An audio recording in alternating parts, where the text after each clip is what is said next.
Welcome back to the Deep Dig of Sports Pod. I'm your host, Drew, my other host, right over there, as always. What's up? It's D. Good to see you again. Today we are jumping into a whole bunch, but before we dig into all of the free agency news, be sure to hit that like button. Be sure to subscribe. Drop some comments below. Let us know your thoughts because, of course, this is a channel for the people. And there is so much news going on. We've waited to talk about the 49ers, but I think it's time we dig into it because Eric Armstead officially cut. Huge check, reworked his deal. He's coming back. Do you see John Lynch saying, "You guys want the juice?" I Feeling did a do little that. thirsty. You want some juice? So, how are we feeling about the player we're losing and some of the additions we've gotten? Well, Juszczyk isn't the only one who's gotten his contract restructured. Fred Warner also restructured his deal. They tenure Jawan Jennings. They trade for Malik Collins. There's a lot of movement, even though it seems like it was a more quiet. They didn't have one of these splash plays. Like they didn't go out and get. Uh, they haven't traded for T. Higgins. They haven't traded away Brandon Ayuk. In the background, they've been working, and these moves all make sense. And I actually feel really good about them. Losing Eric Armstead, obviously, it does hurt from a fan standpoint. Not only do you lose a guy who is built just different, he's just built different. He was a guy who was a Walter Payton Man of the Year candidate year in and year out. He's a good dude. He's actually from Sacramento, so he has a lot of ties to the community. So it does hurt in losing that guy, and I wish him nothing but the best. But moving forward, you trade for Malik Collins, you start to really stack up this D line. You go out and get Leonard Floyd to pair with Nick Bosa on the other side, Gross Matos as well. So you really kind of build you understand where your bread and butter is. It's on the defensive line, and where did you build that defensive line? So I feel good about it. Oh, even we lost Javon Kinlaw too Yeah, to the Jets. I was gonna say the D line is. It hurts seeing Armstead go, but let's be real here. The D line, whether it was Steve Wilkes or the talent, underperformed last year. Is that fair to say? The D line didn't have a dominant year like we have seen in the past.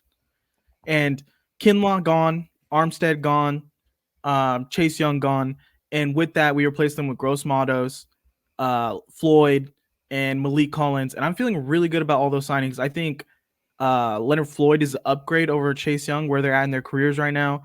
Malik Collins, I think, is going to bring a lot.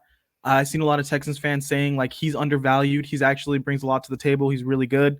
To just have a solid D tackle on our team is like something we haven't really had in the We years. have. And I mean, we have. We I mean, just got Armstead was playing Javon out of Har. position a We little just bit. had Javon Hargrave come in. Yeah, That but is a to have solid All-Pro caliber D tackle. Yeah, but to have that next to him, to have the both of them solid 1-2 punch right there, and Armstead was kind of playing out of position. I mean, he started as an end with us, right? Yeah. So to have him there, yes, he did really good for us, but to have like a real D tackle who's played that position his whole career and has done good things, I'm feeling good about the move. And we still got Hargrave, we still got Bosa, we still got Fred Warner, and the sneaky signing that I think is gonna be really great for us, Eric Kendricks. He is 32 years old, but he still had like 100 tackles last year. He's gonna be solid for us. I think he's gonna fit in perfectly. Yeah, and I've always liked Eric Hendricks. I think that he's just a hard-nosed guy, an all-pro level talent, but with leadership that is beyond, I think, what we've seen from a second-tier linebacker coming in. It almost reminds me of when the Harbaugh 49ers went out and got Tikio Spikes, where you have a guy who's going to come in and make sure that, hey, we're all chugging along the same way. Let's go ahead and do that. And a secondary leader on that defense is kind of exactly what this team needs, minus Dre Greenlaw being out for this year. Yeah, is it a little weird that we haven't really went secondary? The 49ers haven't gotten any secondary players going in. That was kind of what people were thinking, like maybe a trade for Patrick Surtain. Maybe we go out and get someone who's a bigger name, but we haven't really made any noise in that department. No. I mean, realistically, look at who's left as far as the safeties. All the safeties are pretty much left in free agency. And there was a ton of safeties that were cut this year. I think the only one who signed is Kevin Byard, if I'm correct. Jamal Adams, Justin Simmons, all those guys are still out there, and so you kind of have your choice at who you want to go at. And realistically, even if 3 or 4 of these guys go, you can still get another guy that's peak at probably cheap. I mean, the longer that you wait in free agency, the more people are going to realize, like, holy shit, I just need to be on a team. So I think John Lynch is comfortable waiting. Hey, we have a guy or two marked, and if our first option goes, we have a second option, and we'll get him for much cheaper. So I feel pretty confident in that. Yeah, Jordan Poirier signed the other day too. But we re-signed George Odom to I think a 2-year deal or 3-year deal. So feeling good about the secondary overall.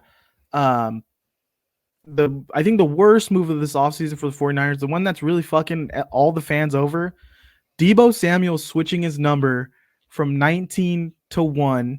He is no longer 19 problems. He is, what is it? One problem? He's Debo 1, I think. That's his Oh, name on there now. His 19 Instagram problems handle. was so much better. Everyone is saying that. That was Everyone is saying that. What is his name now? I think it's something boring like Debo 1. uh, One Debo Senior is his name now. 19 problems with the Z was hard. it was pretty hard. Yeah. So And now what do I do with my jersey? I mean, I'm still gonna rock it, but because we paid a lot for those jerseys. Like we're gonna rock the jersey, but man, that's tough. That's tough. I mean, 1 is a cool number. I thought 19 was a really cool number. I thought that fit him so well. It was good. It's in the 49ers culture at this point. Yeah, 19 problems. It was a college number. He probably paid a good amount to get that switch too. Are you surprised that there hasn't been a deal done with Brandon Ayuk yet? No, not really. I think this is a team who's comfortable going deep into camp and being like, yeah, we'll get you back. It's fine. We're going to work out a deal. I don't think Brandon Ayuk's leaving. I don't think the 49ers think he's leaving. I think they're going to work out a deal eventually, especially with what they're doing, maneuvering with the cap right now. I think it's going to come sooner or later.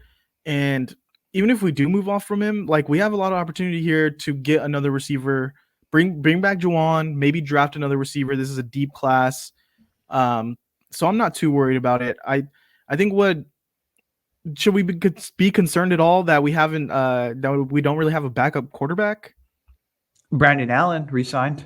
Yeah, but let's be real here. Like, is Brandon Allen backup worthy? How many people? I mean, yeah, he played winning ball for the Bengals when he had to step in. So, I mean, I feel fine with it. I mean, realistically, again, if Brock Purdy goes down, we're fucked. But that's 90% of the NFL. So I don't really care about spending top dollar on a backup quarterback. I think that could be allocated elsewhere. And obviously, we've seen if star players are out here cutting their contract, moving it from the base pay to incentives, like why would we then pay top dollar for a backup quarterback? That doesn't make any sense. Zach Wilson, Justin Fields. There's no fucking way. Want to play some backup quarterback? All right. So I seen this guy on Twitter was like, would the 49ers give up a second-round draft pick for Justin Fields? Right now, the league has already come out and said that no one is going to give up a ham sandwich for Justin Fields. There was reports that teams were saying Sam Darnold and Gardner Minshew were safer plays than Justin Fields right now. That they felt more comfortable. They know what they are. You know what I mean? Yeah. You can go out and say, like, okay, I know what level Gardner Minshew is. And, I mean, obviously the Raiders felt comfortable moving forward with Gardner Minshew. I mean, I don't knock the Atlanta Falcons from being like, hey, you know what? Rather than Justin Fields, we're going to go ahead and pay top dollar for Kirk Cousins. Kirk Cousins, even if he's 80 or 75% of what he was previously, that's still a pretty damn good quarterback. And so for people to come out and be like, should we trade for Justin Fields? If it's a 7th-round pick, if you do what the Texans did with Joe Mixon and give up a 7th-round pick just because, hey, you know what? We would rather have him than him go to free agency and go somewhere else. Yeah, maybe. But look at the track record. Kyle was not even thinking about Justin Fields when it came to that draft. I don't think he wants anything to do with that type of player. He's like, I would much rather have Brock Purdy and Brandon Allen than give up anything for Justin Fields. So there's no way. Yeah, that's not even a conversation. Something that started the free agency for the 49ers that made a lot of Niners fans pissed and kind of, I think the narrative's gone now, but in the beginning of free agency, everyone was like, what the fuck is this team doing? We signed our right tackle Oh, yeah, that was dumb. for 1 year, 7 mil. This guy stinks, and we're losing Eric Armstead, and we might cut Juice. And I think looking at the right tackle situation, it's like who else is out there? Who are we gonna get? If there's very limited, really good right tackles in this league, and if they are good, guess what? They're on a fucking team right now, and we don't have the draft capital, I think, to draft one and be like, yes, he's gonna be a day one starter. So I'm okay with the move for now. Oh, yeah, I'm good with it. The thing that we should have prioritized is getting a right guard. Spencer Burford fucking sucks. Like, if we're going to go ahead and say it, like, Spencer Burford fucking sucks. Spencer Burford, his first year, had to be rotated in and out. That doesn't happen for any position other than cornerbacks and wide receiver. If you're an offensive lineman and you're getting rotated out, get the fuck out of here. And then this year, we've seen he loses his job to a journeyman. He has to come into the Super Bowl, doesn't know what he is doing, has his thumb up his ass, and he gives up, to the number one player on their defense, Chris Jones, just lets him have a free ride at Brock Purdy. Let's go ahead and upgrade that position. If we're going to make a move, like, let's go ahead and do that right guard. I here's my thing that I've been saying for the draft for the 49ers for a few years now. Every pick, just draft O linemen. Just keep taking swings. Like swing, swing, swing. If one of them is really good, guess what? That's a win for the draft. But we'll see. I think there's still some needs here. I would love for us to get another young receiver in there, possibly a backup quarterback, fill out maybe another secondary piece. And what else are you thinking we should still be getting? The 49ers Oh, should yeah. I think be safety targeting? is going to be the number one look. But because, again, this free agency class has so many safeties to it, like, you can wait and you could still get a really good guy. And you're probably going to get it for cheaper the longer that you wait. So that I'm completely fine with waiting on that. But that's going to be the number one position because I believe Tashawn Gibson is a free agent, right? Yeah, or he might retire at this point. I mean, he's fucking old. Yeah. So, I mean, that's the number one thing is let's get safety help. But again, because there's a plethora of them out there, I'm fine with waiting.